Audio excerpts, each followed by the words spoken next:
일부 지자체에서는 파업을 철회하긴 했습니다만 서울, 부산과 같은 인구 밀집 지역에 타결 소식이 아직 전해오지 않아서 버스 대란이 일어나는 건 아닌지 걱정이 적지 않습니다. 경제부 지선호 기자와 함께 지금부터 상황을 좀 더 자세히 정리해 보도록 하겠습니다. 자, 일단 몇 시간 안에 이제 협상이 타결되지 않으면 당장 내일 아침 출근길에 문제가 있는 거죠? 네, 그렇습니다. 앞서 서울과 경기도 등이 아직 노사협상을 진행하고 있다라고 얘기를 드렸는데 만약 오늘 자정 혹은 내일 새벽까지 최종 합의에 이르지 못하면 바로 내일 첫 차부터 운행이 중단이 됩니다. 서울 같은 경우에는 시내버스가, 경기도는 소위 빨간 버스라고 부르는 광역버스가 운행을 하지 않습니다. 다만 경기도는 수원이나 성남, 고양시 같은 이 대도시를 운행하는 6개 시의 광역버스는 파업에 참여하지 않고요. 그리고 경기도 시내버스도 정상 운행을 합니다. 또 부산, 울산, 경남, 대전, 강원과 전남 일부 지역도 파업을 시작하면 버스 운행이 중단이 됩니다.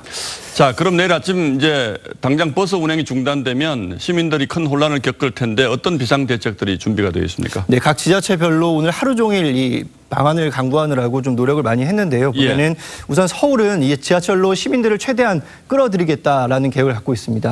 지하철의 막차 운행 시간을 종점 도착 기준으로 새벽 2시까지 연장을 했고요. 또 운행 횟수를 출퇴근 시간대에는 74회, 막차 시간대에는 112회 증편하기로 했습니다. 마을버스도 막차 운행 시간을 1시간 연장하고 자치구별로도 20대 이상 셔틀버스를 운행할 예정입니다. 또 경기도는 전세버스 100여 대를 투입하고 파업을 하지 않는 시내버스, 마을버스를 13대 증편하고 또 택시 부재를 해제를 해서 피해를 줄이겠다는 계획입니다. 마찬가지로 부산도 전세버스 270대를 투입을 하고요. 도시철도를 약 20% 증편할 예정입니다. 이 밖에 각 지자체별로 택시 부재와 승용차 요일제를 해제해서 대체 교통수단을 확보할 예정입니다.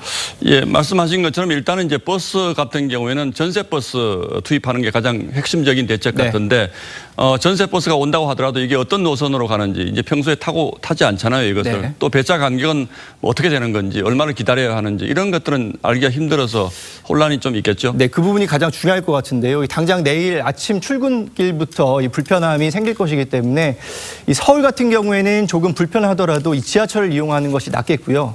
더 급한 곳이 경기도 등 시외곽 지역입니다. 예를 들어서 하남에서 강변역까지 오는 광역버스를 이용하는 분이 계셨다면 이 초록색 지선버스를 타고 강동역이나 천호역에서 지하철을 이용해야 할 겁니다. 번거롭고 시간도 30분 이상 걸리기 때문에 일단 출근을 서두르는 게 좋겠습니다. 저도 오늘 몇 군데 이 버스 회사에 전화를 돌려봤는데 이 같은 회사에서 운행하는 버스라도 운행을 하는 노선과 안 하는 노선이 이렇게 있기 때문에 꼭 확인을 하셔야겠고요.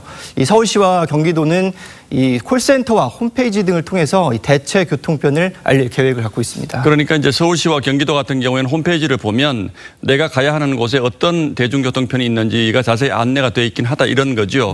자, 그래도 참 기왕이면 오늘 밤 안에 협상이 타결돼서 이런 혼란이 좀 사전에 막았으면 좋겠다 이런 생각이 드는군요. 지선호 기자 잘 들었습니다.